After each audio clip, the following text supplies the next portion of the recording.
오늘도 하나님의 말씀이 우리의 힘과 능력이 되고 위로가 되어서 하루 승리하는 귀한 날 되기를 축복드립니다.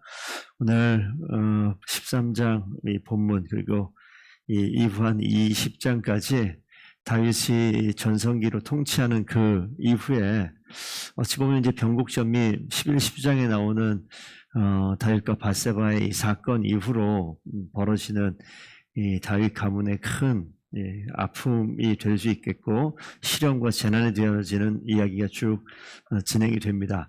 오늘 등장하는 이 암논은 다윗의 헤브론에서 이제 얻었던 첫 번째 아들, 그러니까 이 다윗의 그 왕자들 중에서 장자가 이제 암논입니다. 그런데 이 암논과 이 압살롬 사이에 또 중간에 압살롬의 누이였던 다말이 등장하는 장면이 나오는데 오늘 중간부터 읽었지만 우리 1절부터 잠깐 간략하게 좀 정리를 하겠습니다. 1절 보면 다말이 등장하죠. 압살롬에게 아름다운 누이 다말이 있었다.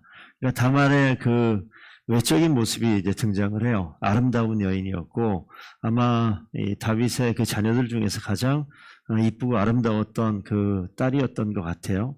그런데 다윗이 다른 아들 암논이, 그러니까 이복 형제죠. 그 큰아들 암논이 다말을 사랑했다라고 이제 등장을 하고 그 사랑으로 인해서 뭔가 이 2절 보면 그 다말을 사랑하지만 어찌할 수 없는 것 때문에 우라로 말미암아 병이 되었다. 이런 내용이 이제 등장을 해요. 그러니까 뒤에 내용 보시게 되면 암논이 진짜 다말을 사랑했느냐 그런 것 같지는 않아요. 뭔가 이 병적인 이러한 모습이 있지 않았나라는 생각이 좀 드는데 뒤에 가서 보겠습니다. 그 모습을 알고 있는 요나답이라고 등장을 하는데 다윗 형 시므아의 아들이니까 뭐 사촌지간쯤 이제 되는 건데 이 요나답 3절 마지막 쪽으로 간교한 자로 등장을 합니다. 그래서 4절 가면 아우 압살롬의 누이 다말을 사랑하기 때문에 생겼던 이야기를 쭉 하지요. 그러니까 5절 가니까 요나답이 뭐라고 얘기하냐면 간교한 자 요나답이 침상에 누워서 병든 채 해라. 어떻게 하면 다말을 만날 수 있는지 이 간교한 꾀를 가르쳐 주죠. 그래서 다말이 다가오게 되면 떡을 만들어서 차려서 떡을 차려 손으로 먹여주게 하옵소서. 구체적인 이 범죄의 현장을 만들어내는 거예요. 어떻게 하면 이 다말을 침상까지 끌어올 것들에 대한 내용들을 이야기하고 있죠. 그러니까 요나답과 암논의 이 대화를 보시게 되면 이 뭐가 지금 잘못돼도 한참 잘못돼 가고 있는 이 다윗 왕가의 자식들의 내용들을 지금 보여주고 있죠. 그러니까 암논이 그래서 진짜 병든 채에서 다윗 왕이 찾아오는 장면이 6절에 나오고 다윗 왕에게 요청을 합니다. 이 다말이 와서 나에게 음식을 만들어 나를 먹여주면 제가 좀 낫겠습니다. 이런 식의 내용을 이야기하고 다윗은 그렇게 그냥 허락을 해줍니다. 그런 내용이 지금 나오는 거예요. 그래서 그 다윗이 명령한 것 때문에 7절부터 14절 말씀 보시게 되면 그 다말이 진짜 이 암논의 거처에 가서 과자를 굽고 여기 9절 보면 나오죠. 냄비를 가져다가 과자 구운 그 앞에 쏟아 놓아도 암논이 먹기를 거절한다. 다 됐어요. 와서 오라버니 드십시오라고 얘기하는데 안 먹죠. 그러면 9장 세 번째 줄 모든 사람을 다 나가게 하죠. 그리고 10절 두 번째 줄 보면 침실로 들어와서 너가 너의 손으로 나를 먹여라라는 이야기를 하게 됩니다. 그 자리에 가까이 오니까 힘으로 이 다말을 억지로 눕혀서 동침하자라고 얘기하는 내용이 11절에 나오고, 자 13절 가보면 이게 이제 좀 우리가 좀 13절을 보시면요. 내가 이 수치를 지니고 어디로 가겠느냐? 너도 이스라엘에서 어리석은 자 중에 하나가 되리라. 이제 청하건대 왕께 말하라. 그가 나를 너에게 주기를 거절하지 아니하시리라. 이렇게 하지 말고 왕에게 요청해서 아예 내가 너와 함께 부부가 돼서 같이 살 수 있게끔 만들어 달라고 요청을 합니다. 그런데 14절에 암논이 그 말을 듣지 아니하고 억지로 동침했다. 이 장면이 나와요. 그러고 나가지고 이게 지금 보시게 되면 억지로 동침을 해서 겁탈을 한 이후에 그 다음의 장면 때문에 아까 맨 처음에 사랑했단 말이 안 된다는 거예요. 15절 보면 암논이 그를 심히 미워하니 이제 미워하는 미움이 전에 사랑하던 사람보다 더했다. 이런 말씀이 기록이 되어 있어요. 그러니까 육체적인 욕구만 충족을 하고 버려버리는 거예요. 그 뒤에 보니까 끌어내가지고 문 밖으로 내쫓고 문빗장을 걸어버려라. 문 잠궈버리라는 거예요. 하인에게 시켜서 쫓아내버리죠. 그러고 나서. 다말이 이 상황 속에서 이제 압살롬을 만나게 되고 압살롬에게 이 모든 상황을 압살롬이 느끼는 거죠. 이제 19절 보면 그 내용이 나와요. 다말이 채를 자기 머리에 덮어 쓰고 채색 옷을 찢고 손을 머리 위에 얹고 가서 크게 울부짖는다. 이 손을 머리 위에 얹고 울부짖는다. 이게 남편을 잃은 과부가 슬픔을 표현하는 이 당시 이 문화적인 표현이랍니다. 그러니까 지금 이 다말이 남편 잃은 그런 과부의 심정으로, 왜? 자기가 처녀인 몸을 지금 암논에게 이 강간을 당한 거잖아요. 그런 장면으로 이가 고통당하는 그런 모습, 슬퍼하는 모습을 압살롬이 보고 물어보잖아요. 너가 지금 이 암논과 함께 있었느냐라고 물어보는 거. 이 표현은 이 일이 지금 암논이 저지른 것이냐라는 이런 내용입니다. 오늘 이 내용을 보시게 되면 자, 두 가지 사건이 있죠. 하나는 암논이 다말을 강간한 사건이 하나 나오고, 또 하나는 이 뒤에 이제 나오겠지만 압살롬이 이 사건에 그냥 가만히 입을 다물고 있어요. 아무 이야기하지 않습니다. 21절 보시게 되면 다윗이 이 모든 일을 들었다고 그래요. 심히 노하니라 이렇게 나와 있는데 여기 성경 내용이 없잖아요. 그런데 그 70인경 성경에 보면 그 뒤에 뭐라고 나오냐면 암논이 장자인 고로 다윗이 그를 사랑하여 암논의 마음을 괴롭게 하지 않았다 라는 내용이 가로로 들어가 있어요. 그러니까 지금 다윗이 암논이 장자거든요. 왕위를 계승할 사람으로 생각하고 있었던 그런 의미들이 좀 포함이 되어 있어요. 그러니까 오히려 이 상황 속에서 다윗이 암논의 범죄에 대해서 그냥 화를 내지만 뭐라고 하지 않고 그냥 넘어가 버려요. 이 모습 우리가 본 모습이잖아요. 그 앞에 가보면 다윗이 누구를 강간했느냐? 바세바를 강간한 사건이 이제 오버랩되는 장면이에요. 그러니까 이게 지금 이 장면에 암논의 범죄를 보고 분노가 일으켜지지만 이게 어디서 많이 본 장면이에요. 누구죠? 자기가 했었던 범죄가 지금 자기 자녀들에게 나타나는 모습을 보면서 다윗이 몹시 괴로워했을 상황이 이제 좀 연상이 됩니다. 근데 압살롬이 그 다말을 자기 집에 두고 다말이 처량하게 그냥 그 인생을 그냥 살아가는 모습이 나타나는데 23절 보면 만 2년 후에 이렇게 등장을 해요. 2년 동안 압살롬이 칼을 가른 거죠. 뒤에 내용 보니까. 그러니까 압살롬이 어떤 바알하솔이라는 지역이 나오는데 양털을 깎는 축제와도 같은 때에 모든 왕자를 다 초대를 합니다. 다윗의 머릿속에 이 상황을 알고 있어요. 압살롬과 다말은 누이, 형제, 자매 지간이고 그런 상황 속에 이 압살롬에 대해서 다윗이 어떤 경계하던 모습이 분명히 있습니다. 왜냐하면 우리 26절 보면 그런 내용이 나와요.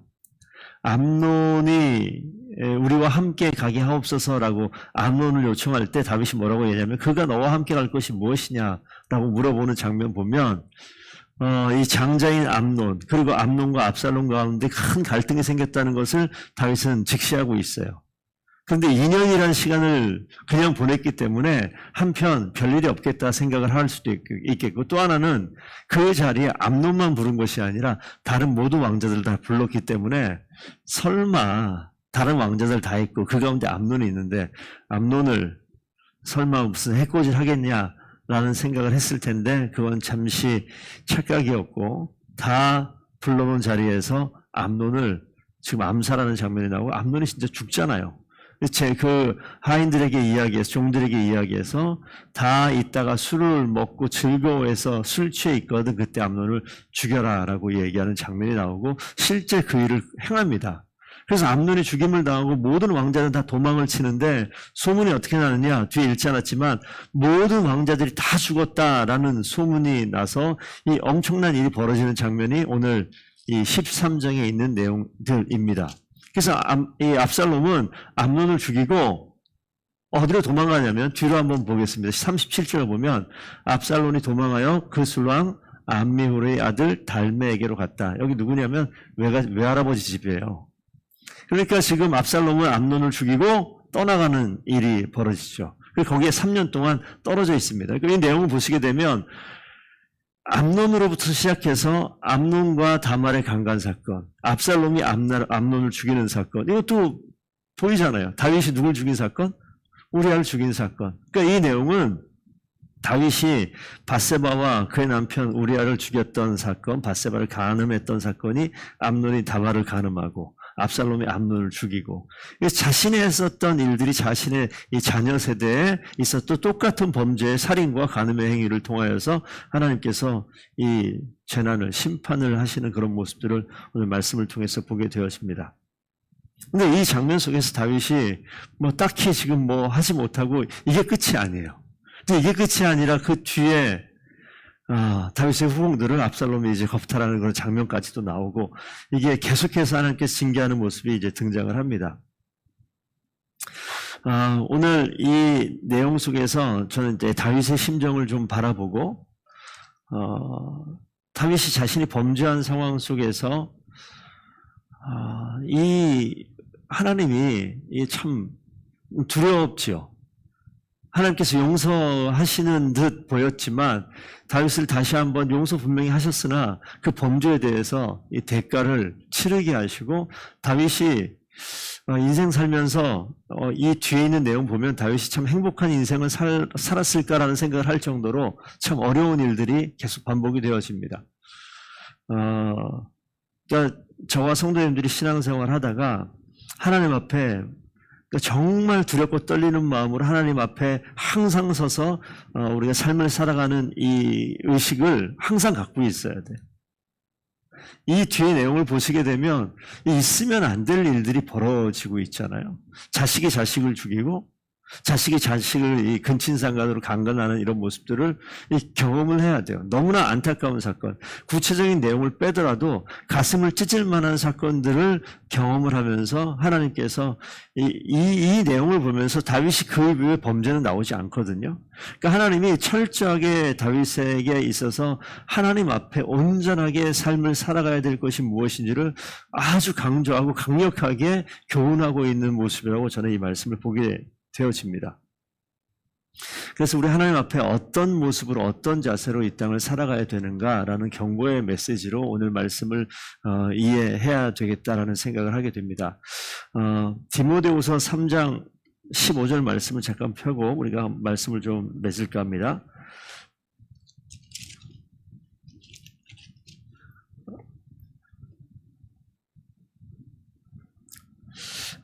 이 절망의 순간일 수도 있는데 디모데후서 말씀 속에서 보시게 되면 이런 내용이 나오죠. 또 어려서부터 성경을 알았나니 성경은 능히 너로 하여금 그리스도 예수 안에 있는 믿음으로 말미암아 구원에 이르는 지혜가 있게 하느니라. 이런 말씀이 있어요. 이 다윗이 이 어려운 상황 속에서 삶을 어떻게 감당해냈을까? 제가 다윗 입장이면 마음이 엄청나게 무너졌을 것 같고, 하나님 앞에 온전히 내가 이대로 이 땅을 살아야 되는가 이런 마음이 생겼을 것 같은데, 대체 하나님, 내가 이 어려움을 어떻게 극복하고 하나님께서 허락하신 구원을 내가 무엇으로 말미암아 얻겠습니까? 라는 질문이 생겼을 것 같아요. 그럴 때 오늘 이 말씀을 보시면 하나님의 말씀, 성경이 이야기되어지는데 우리가 하나님의 말씀을 통해서 위로받는 위로가 필요합니다. 그 성경이 뭐라고 기록되어 있냐면 그리스도 예수 안에 있는 믿음으로 말미암아 구원에 이르는 지혜가 있게 하느니라. 그러니까 이 무너져 있는 마음을 회복시키는 것은 역시 하나님밖에 없어요. 예수 그리스도가 이 무너져 있는 죄로 인하여서 도무지 걸어갈 수 없는 그 길을 살아가고 있는 그러한 환경 속에 있는 저와 여러분, 또 이 가운데 있는 다윗. 이 다윗이 이 뒤에 있는 내용은 잘 나오지 않잖아요. 이 상황에 대체 뭘 했을까? 다윗이 자신의 범죄 가운데 하나님 앞에 정말 통곡했던 모습으로 이 압살롬의 사건 속에서, 암논과 다말의 사건 속에서 역시 동일하게 하나님 앞에 정말 괴로워하고 안타까워하는 모습이 분명히 있었을 것 같아요. 우리가 하나님 안에서, 은혜 안에서 예수 그리스도의 구원의 손길 아니면 마음이 무너지거든요. 하나님, 이 상황을 어떻게 해야 되겠습니까? 길이 없어요. 길이 없는 그 상황 가운데 우리가 있어야 될 자리, 우리가 찾아야 될 것이 있다면 하나님 붙들고 하나님 앞에서, 하나님, 내가 이런 상황에 있습니다. 하나님, 내가 이런 안타까운 상황에 있습니다. 하나님, 구원이 하나님의 손에 있사오니 하나님 나를 긍휼히 여겨 주옵소서. 이 기도 아니면 헤어나갈 길이 없습니다. 그래서 우리가 오늘 하루를 살고 우리 삶 가운데 먼저는 오늘 다윗이 겪는 이런 아픔이 겪어지지 않는 그런 인생을 살기를 부탁드립니다. 그러기 위해서는 우리 앞에서 범죄의 그 그림자라도 모양이라도 우리 삶 가운데 반드시 있어서는 안 되겠죠. 그래서 우리 하나님 앞에 정결한 모습으로, 거룩한 모습으로 항상 서 있는 저와 성도님들이 되시고, 행여 우리 삶 가운데 하나님께서 우리 다시 깨닫게 하시고 온전케 하시는 그런 자리에 있을 땐 항상 주의 말씀 붙들고, 하나님께서 인도하시는 구원에 이르는 지혜가 주의 말씀 가운데 있으니 항상 말씀으로 위로받고 힘을 얻고 하루하루 승리하는 그런 인생 되기를 원합니다. 하나님께서 우리를 말씀으로 선한 길로, 위로와 구원의 자리로 인도하실 줄로 믿습니다. 함께 기도하겠습니다.